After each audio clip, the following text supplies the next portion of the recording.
Bonjour à tous et bienvenue dans ce nouveau tutoriel. Dans cette vidéo, nous allons apprendre à utiliser un outil très puissant et très souvent utilisé par les traders professionnels, le MACD.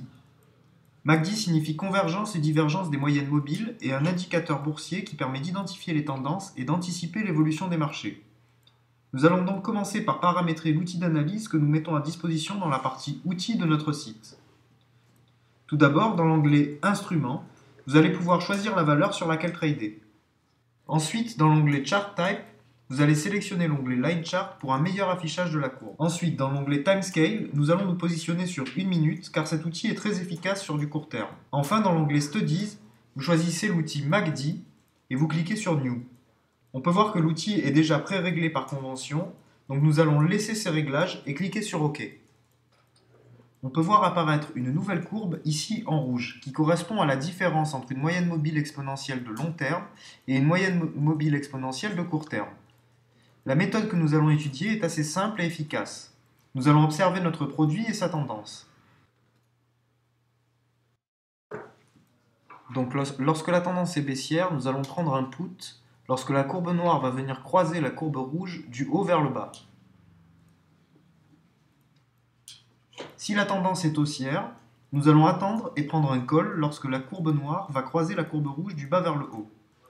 On peut voir par exemple donc sur cette valeur que la courbe noire vient croiser la courbe rouge du bas vers le haut, et donc on va prendre un pari en call.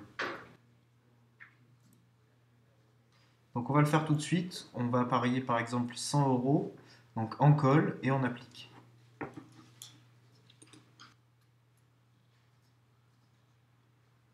Donc on va passer en accéléré et on va aller directement au résultat.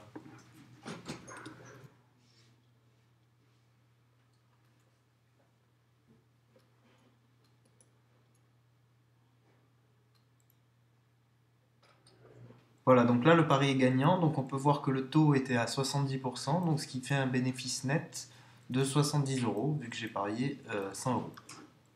Donc la même chose, on peut voir que la courbe noire vient croiser la courbe rouge du haut vers le bas, donc on va parier en put sur cette valeur, c'est-à-dire euro-dollar.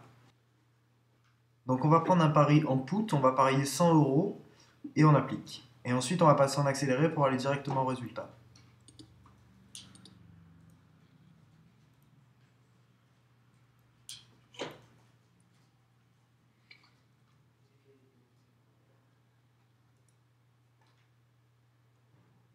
Donc voilà, on peut voir que là, le pari est encore gagnant, donc ça me fait un bénéfice de 80 euros, puisque cette fois-ci, le taux était de 80%.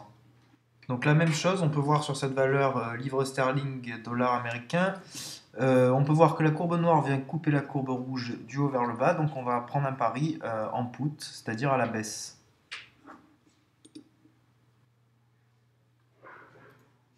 Et donc on passe tout de suite en accéléré pour voir le résultat.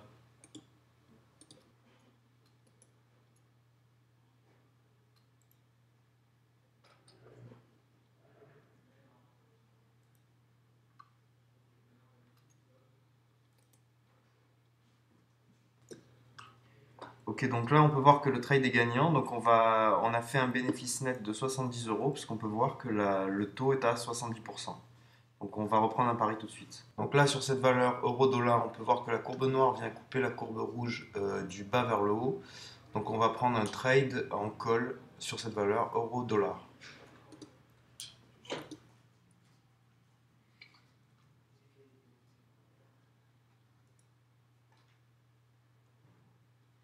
Donc on va passer en accéléré tout de suite pour voir le résultat.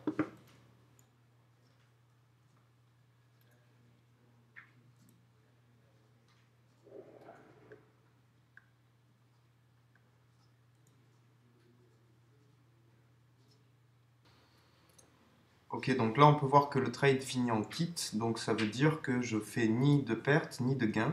Je reste au même solde que tout à l'heure. On va reprendre un pari tout de suite. Ok, donc là sur cette valeur, on peut voir que la courbe noire, encore une fois, vient couper la courbe rouge du bas vers le haut.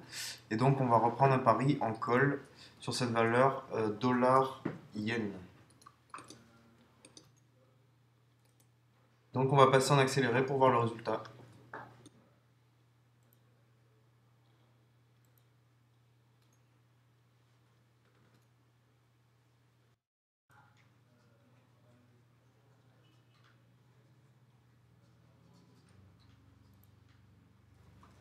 Ok, donc encore un pari gagnant, donc ça me fait un bénéfice net de 70 euros puisqu'on peut voir que le taux est à 70%.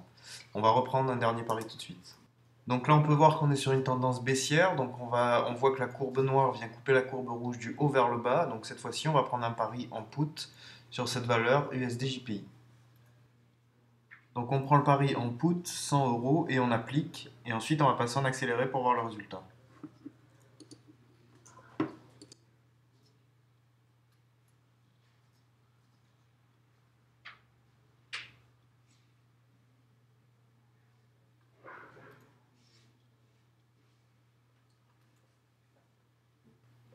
Ok, donc là on peut voir que le pari est gagnant, donc ça me fait encore un bénéfice net de 70 euros. Donc ce qui fait un total sur toute l'après-midi de trade de 360 euros de gain en tout. Donc voilà, j'espère que cette méthode vous a plu et je vous dis à bientôt pour un prochain tutoriel. Au revoir.